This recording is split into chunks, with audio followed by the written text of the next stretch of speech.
Today I'm going to be discussing my favorite speakers and the ones that really suck under the price of about $300 or less. Now, I have reviewed a whole lot of speakers in the last 2 years. So many that it's actually surprising when I went back and looked. There's no possible way for me to cover every speaker that I reviewed. So what I've done is I boiled it down to a list of about 10. And I'm going to go through that list pretty quickly. I'm going to strike off the ones that are just flat out terrible. And I'm going to give you a quick, brief overview of how those speakers sound. Then I'm going to boil that list down into something that's more tangible. And I'm going to dive into the data just a little bit. Otherwise, this video will just be way too long. I'm going to be mixing this up with powered and passive speakers. And if you don't know what the difference is, quite simply, powered speakers have a built-in amplifier. Passive speakers do not. We're going to go from the terrible to the all right to the good. And starting off the list for terrible is the PreSonus Eris 3.5 second edition.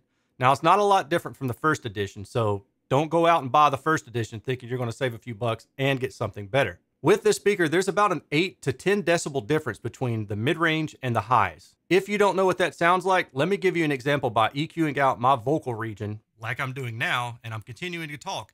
Now, you should be hearing mostly highs. If you think this sounds good, please get your ears checked. These speakers sound very hollow, and it's just frankly a very unnatural sound. But they are powered, and they do retail for about $90 to $100, so there's that.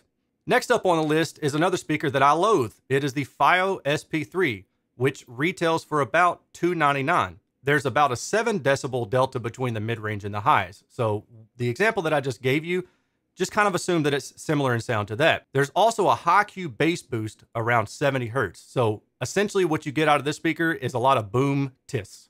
Boom, boom, boom, boom, boom, boom. Except it's all, it's really high.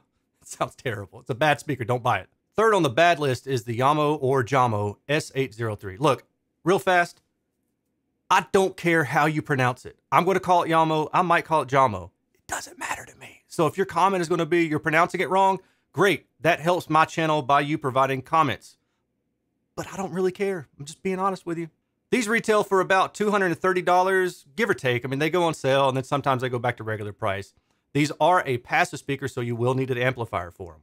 There's a mid-range suck out of about 5 decibels. These do sound very bright in the room. There's a resonance around 80 hertz that just lights up with these speakers too. And they are relatively low sensitivity at about 80.6 decibels at 2.83 volts, 1 meter, which is the standard for measuring sensitivity. Now we'll move into the gray area of just all, I mean, you could do a lot better, but you could also do worse by buying the ones I just talked about. First up in that list is the Kanto YU4U4. It's a passive speaker, and these retail for about $180 per pair. Sensitivity at about 83.3 decibels, so low, but not as low as the Yamo I just talked about.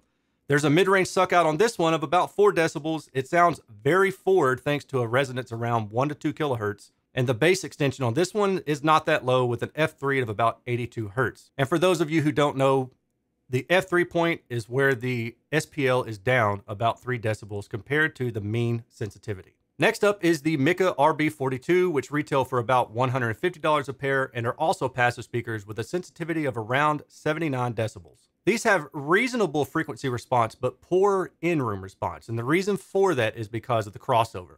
So basically, the midwoofer does not hand off well to the tweeter. So what's happening, and this is every speaker pretty much, as the speaker is playing higher and higher frequencies, depending on the size of that midwoofer, that radiation pattern is narrowing up. So it's not going out to the side of the wall or the side of the room and all those things. It's narrowing up in its focus. Then it hands off to the tweeter. A good crossover design will make sure that the handoff to the tweeter matches in directivity. So it may be focused, but that tweeter is also focused. Or it may be broad and that tweeter is also broad. In this particular case, what's happening is that focused beam is coming right at you from that midwoofer, and then that tweeter's coming in omnidirectional. It's not completely omnidirectional, but it's basically playing a lot wider than that midwoofer. And because of that, you have different sounds reflecting off the side walls than the sounds that you get coming right at you. So the sounds that come right at you may sound pretty pleasant and overall good, but the reflections don't match that same sound characteristics. And what you wind up with for this particular speaker is a very bright sounding speaker in room. Now moving on to my yellow category. So we went red, orange, and now I'm yellow. Is that the right way to go with the colors? Anyway, this is the doesn't suck terribly, but not quite great speaker category. First up is the Sony SS-CS5. Now this is the darling of every reviewer because honestly, affiliate link dollars. If you throw an Amazon affiliate link for something that's 150 bucks and say that it sounds great, everybody's going to buy it. It's an easy impulse buy for most people. And for what it's worth, you get about 4 to 6% commission off an Amazon affiliate link. So I could make a video and say these things sound fantastic and everybody would run out and buy them, but they don't sound fantastic. They sound okay.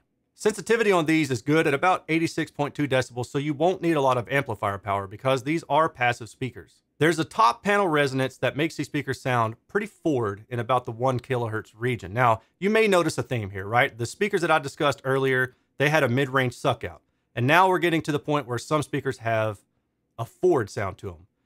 Okay, so the reason for that is the ones that had that huge mid-range suck out, there's no proper baffle step compensation. There's no attempt to account for the difference in sensitivity between the tweeter and the midwoofer when you put the midwoofer in a cabinet. Now, if you put that midwoofer on a flat baffle, then what would happen is all the sound that is radiated from that midwoofer, I should say, is reflected off that flat baffle, this huge, infinitely large flat baffle. But in the real world, you put a drive unit into a cabinet, and the cabinet is not infinitely large. So that means that the sound that would normally be directed off the infinitely large baffle now gets lost. It goes out to the back somewhere. Because of that, you have lower sensitivity than you would if it were on an infinitely large baffle, to the tune of about 6 decibels, depending on what frequency you're talking about. So the speakers that really suck don't have good baffle step compensation at all. The speakers that kind of suck and they have like a 1 to 2 kilohertz bump and it sounds kind of forward, typically that's going to be due to either a port resonance, a cabinet resonance, or a semi-good use of baffle step compensation, but not quite there. So it's going to depend on the speaker. In this particular case, it is a top panel resonance that causes this sound to be a little bit forward. The other issue is there's a dip in the lower treble upper mid-range area between about 2 to 4 kilohertz.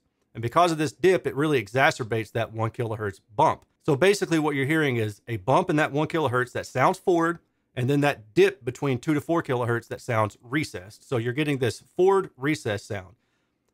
Now that's the reason I wouldn't put this speaker higher. Some people may not care about that, but speakers that have pretty wildly deviating frequency response within a couple octaves of each other, those drive me nuts. Another example I can give you is the Triangle Borea BR03, I believe. Now that's one that's a darling by many reviewers, but for me, it's an annoying sounding speaker because it's basically going like this throughout its frequency response. So you can hear forward and then recessed and hollow and then shouty. It's all over the map. If a speaker is more linear, and let's say it sounds bright, but it's steadily increasing in its SPL over the frequency response, that's not annoying to me as a speaker that's doing like this, even if it's within plus or minus 2 decibels. It's just bouncing all over the map. That drives me nuts. So you kind of have an idea of where I'm coming from here. Next up on this list is the ELAC BS41. Its sensitivity is around 81 decibels, and they retail for about $180 per pair. This speaker has relatively low sensitivity. There's also some sibilance in the upper treble between like 5 to 7 kilohertz. So those S sounds, they're going to sound a little bit sharper on this speaker than some of the other speakers that I've discussed. And then finally on my not so bad list is the NUMI BS5P ARC. And the reason I like this speaker is because it comes with HDMI input and it has a subwoofer output. And the NUMI retails for about $170 per pair. The NUMI is also a powered speaker. The frequency response linearity overall is pretty good, but there's a fall off in the upper high frequency area where equalization would probably be beneficial if you have it. If you don't, you're going to notice that air and upper frequency detail is probably going to be lacking. Next up on the list are 2 speakers that I actually do give 2 thumbs up to. And I think for the price, they're probably the best that I've come across. First up is the Passive Polk XT20, which retail for about $299 typically, but you can find them on sale anywhere from $200 to $250 per pair. Sensitivity on this speaker is about 86 decibels. Its frequency response, it does dip kind of low. So its F3 is at around 63 hertz, so it gets some nice punchy bass. Good frequency response, but it does benefit from being placed near the wall behind the speaker. So when I say that, I don't mean like put it right next to the wall, but maybe a few inches from the wall will help the speaker be reinforced in that lower mid-range. Otherwise, there's a slight deviation between the lower mid-range and the upper mid-range, but it's not a big deal. It's a mostly neutral speaker in room, but it does have a slight bump on axis, so I do recommend kind of towing them out maybe 20 to 30 degrees. And if you don't know what I mean, here's a graphic example. On axis here is in black, so the speaker pointed directly at you. Off axis, in this particular example, by 30 degrees, is in red. And finally on my list is the powered Kali Audio LP UNF. These retail for about $299, and I think they're a pretty solid speaker. In fact, I've got a pair right here, and I've got a pair over here. I use this for my desktop monitors. Now, they won't get crazy loud, so that's the one drawback to these speakers. Since they're an electronic design speaker, they have DSP in them, which limits the output overall. So they're one of the lower output speakers in this group. But what they lack in SPL capability, they make up for in frequency response linearity. They're the best sounding speaker overall in this particular group. Now, rather than you just taking my opinion, allow me to get nerdy. If you haven't watched my channel before, I'm mostly objective oriented, to where I use a very expensive and fancy Clipple near-field scanner analyzer system that allows me to get anechoic data from a speaker in a non-anechoic room, such as my garage.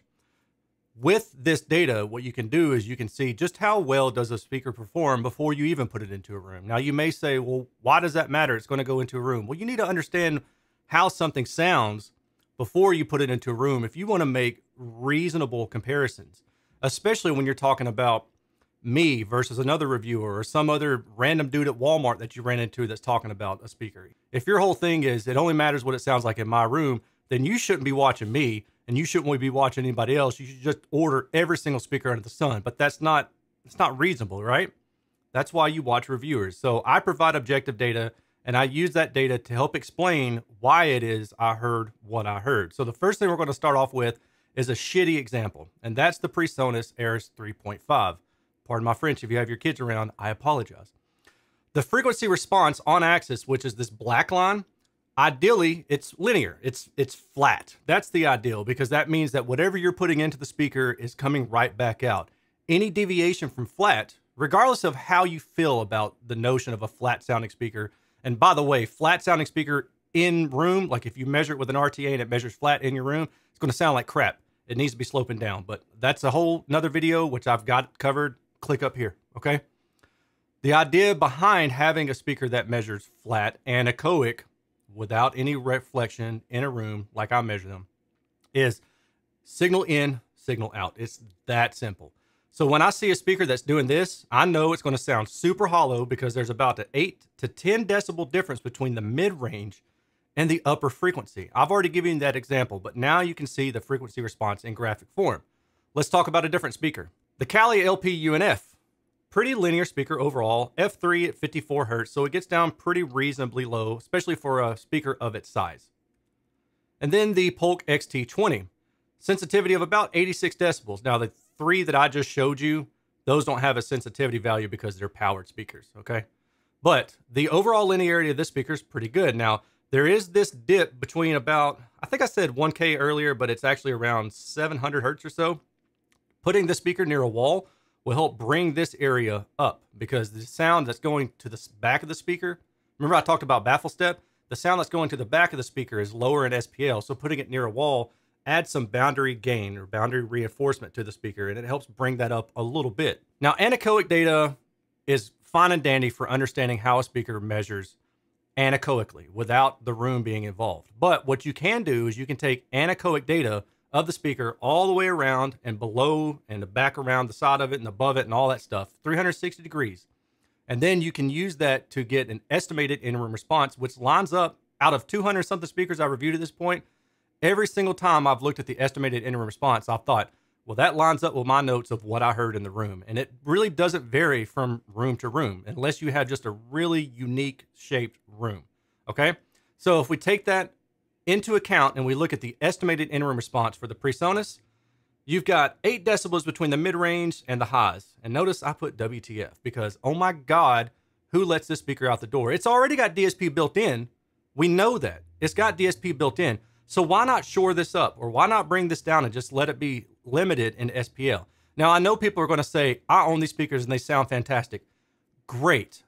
But objectively speaking, it's a terrible speaker. And to my ears, they sound completely hollow. There's no mid-range. So if you're using these as studio speakers to try to mix with, even if you're on a budget, don't. Save up some money and get something like the Kali LP UNF because that's going to translate much better to other people's systems. Now the Kali LP UNF. I said this has got punchy mid-bass because it's a little bit higher than the mid-range. Not a lot, but maybe like 1 decibel. So it's going to sound a little bit punchy. Not as punchy as some other speakers I've reviewed. But overall, the estimated in response is trending with this blue line quite well, and the sound overall is quite linear. So it's a good sounding speaker. Now, what about the Polk XT20? This is the one that I think is probably the best value in this list for passive speaker components. Punchy mid-bass. Now, this one's about 2 decibels above this mid-range. So this right here is about 2 decibels above this mid-range and the rest of the frequency response. The only con to this speaker that I can find, really, is because of this bump in the higher frequency response, even on axis, it's tilted upward a little bit in this area, it's going to sound a bit bright. You can use equalization to bring this down, and that's another point about this particular speaker, is it takes extremely well to equalization. So this makes a great music speaker or a great budget home theater speaker. Either way, this is a good performing speaker. What I do recommend is, instead of pointing the speaker directly at you, take the speaker and tow it out off axis a little bit, like I showed you in that black versus red diagram. Same thing I'm showing you here. And that does it for this video. I hope you learned something. I hope you appreciate, what I've shown you. And if you have any questions, as always, please feel free to ask and I'll try to fill in the blanks as best I possibly can.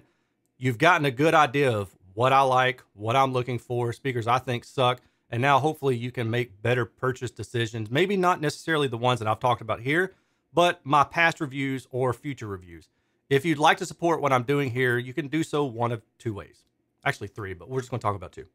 One will be to join me at patreon.com, and that's where I provide behind the scenes info. I publish the videos earlier, I do polls, and I interact with my community that way. The other way is to use any of my generic affiliate links. Now, I'm not going to provide direct affiliate links to any of these speakers. So what you'll need to do if you want to buy these and you want to use my affiliate links is just go to my Amazon affiliate link or my Crutchfield affiliate link or my Target.com, whatever.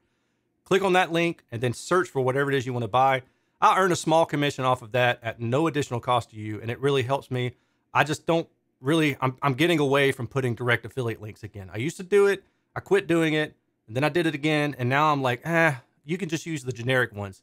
That, again, it helps me do what I'm doing, and I really appreciate that. So with all of that said, I will talk to you all later. Take care. Peace.